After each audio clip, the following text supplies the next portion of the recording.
Biscuit maker Britannia may have posted a very strong set of results this quarter, but the company is not resting on its laurels. Britannia is furiously working on a slew of new launches this fiscal and says it's going to ramp up ad spends in the coming quarters to ensure all of these launches push growth rates even higher. Here's that report. Milk Bikis, Tiger Biscuits, Digestive Biscuits, Good Day Cookies, NutriChoice Heavens. That's just the start of a long list of products biscuit maker Britannia is banking on to keep the Indian consumer hooked.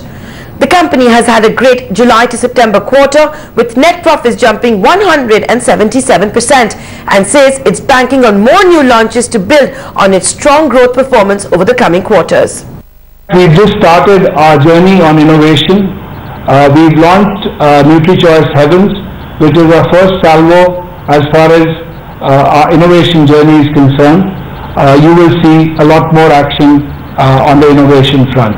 To push these new launches, Britannia is not pulling its punches. It says it will give these new products a strong platform from the get-go through increased spending on advertising and sales promotions and weeding out expenses that do not help long-term growth.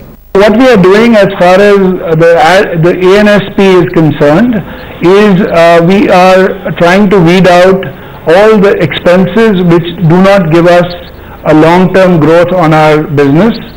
So basically, if you see what's happening on the media, I'm sure you will see a lot more of Britannia than you've ever seen in the before. Britannia's focus on long-term growth will be aided by the fact that the company's margin outlook is strong. And analysts say that a cost-cutting drive aimed at streamlining marketing and distribution along with an improved sales mix should make Britannia's foothold in the Indian market stronger. They add this will also help the biscuit maker, which is growing at 8% currently, hit growth rates of 14% as early as 10 months from now. With Purnima Murli in Bengaluru, this is Nayantara Rai in New Delhi. With that, it's a wrap on this edition of After the Bell. Thanks for watching.